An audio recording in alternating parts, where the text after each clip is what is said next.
Hello and welcome to Liberty Nation TV with your host, Jeff Charles.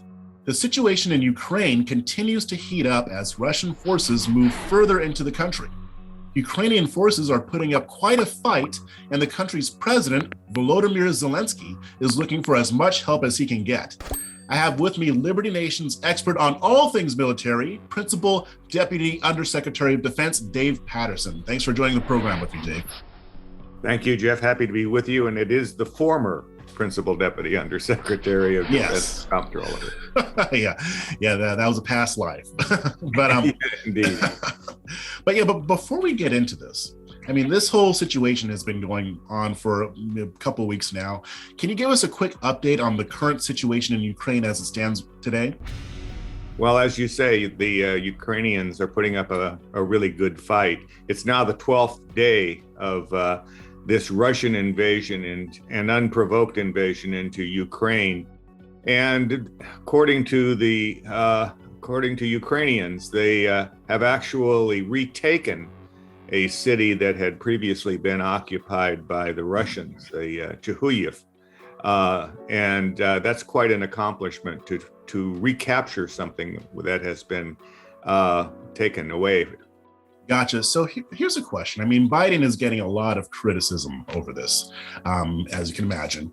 And one area where I've kind of defended him is because I understand that maybe he could have employed some harsher sanctions on Putin, but nobody wants us to send troops in. So that doesn't seem like an option that's on the table. So to me, it's like, I don't see what else he could be doing. And maybe you can help me see what I'm missing here. Other than maybe being more harsher with the sanctions, what else could President Biden have been doing to prevent Putin from trying to overthrow Ukraine's government? Well, I think that first and foremost, you have to realize that this has been going on for a year. And President Biden could have sent troops by virtue of an exercise into Ukraine back a year ago when there were 70,000 troops on Ukraine's border. Additionally, I think that the two countries that appear to be at risk currently are Georgia and Moldova, because they're not members of NATO and really hold down a position pretty much like Ukraine did previously before the invasion. So I think that what Biden could do is to send troops to Georgia and to Moldova to send a very strong message to Putin. You know, fool me once, shame on you. Fool me twice, shame on me. Or in the words of George W. Bush, fool me twice, you can't get fooled again. Yes. Well, that's part of the strategery. Right. Exactly. Yeah, I had to get that one in there. But anyway, so you recently wrote an article and you spoke for Liberty Nation, and you spoke with someone named Mr. Christopher Donnelly, who's a specialist advisor to the British House of Commons Defense Committee. Now, he said, quote, "If Russian casualties were to increase dramatically and images of Russian soldiers brutalizing the very people Putin claims are no different from Russians themselves were to spread in from Ukraine, then the social pressure in Russia could reach a bursting point," unquote. So given what we've been seeing from Putin when it comes to censoring news outlets, and he's been banning social media outlets like Facebook and Twitter, how likely do you think it is that this scenario would actually materialize? Well, I think that what Mr. Donnelly did in prefacing what he said was, he said effectively, like all tyrants, the thing that Putin really fears the most is a revolt from his own people. And the immense efforts that he has taken to put down the information flow to his people gives you a pretty good idea of how concerned he is about that. And unfortunately for him, any strict censorship and draconian measures in trying to keep information from people is likely not to be very effective.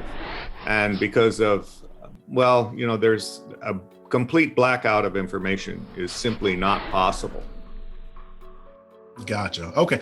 Yeah, because I was wondering about that. Like, how much power does he actually have to shut everything down? It seems like in the age that we're living in, at least in Russia, people are still able to get the information. And what I've seen is that, there are people in Russia who are against this war, not just the regular everyday citizens, but I read a story about where they allegedly tried to assassinate Zelensky 3 times, and it failed because he was getting information from within Russia's government so that they would basically tip him off so he could avoid these assassination attempts. So it seems like things aren't going exactly to Putin's plan, according to Putin's plan.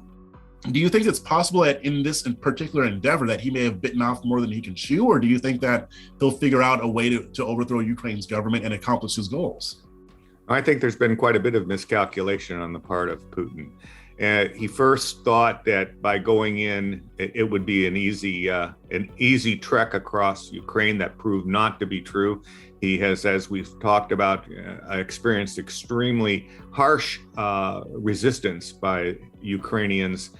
And I think too that he misunderstands the level of dissatisfaction that not only the Russian people have within Russia, but also the world has with him for what he's done. He simply does not understand that.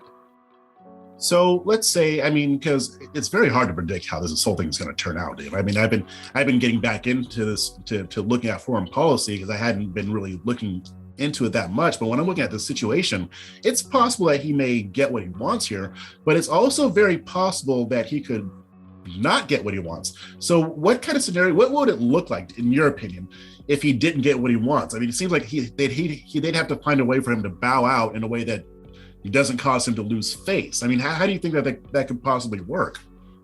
Well, I think that you've hit upon the exact problem that the Biden administration has, and that is, where do you offer an off-ramp to Putin so that he can remove his troops? As it looks now, he is simply going to have to capitulate, because it's much in the same way that Soviet troops did in Afghanistan. It just became too costly in men, equipment, and also in the world public opinion. And right now, world public opinion does not hold Putin in very high esteem. That's an excellent point. Especially the parallel with Afghanistan. So it'll be very interesting to see how this shapes out over the next few weeks. But we'll definitely be on it. I know you'll be paying attention to it here at LibertyNation.com. But definitely thanks for joining the program, and we may be talking about this again soon. Thank you, Jeff. Happy to be with you. And remember, this show is proudly sponsored by LibertyNation.com, where you can access podcasts, breaking news and analysis, and a range of biting and brilliant shows to whet your appetite for freedom and your fondness for the great American Constitution. Just go to LibertyNation.com on your browser, or hit Rumble, YouTube, or check out our Liberty Nation News Roku channel. I'm Jeff Charles. Thanks for watching. This program is a production of LibertyNation.com, where truth is making a comeback. We're doing it for real, really real.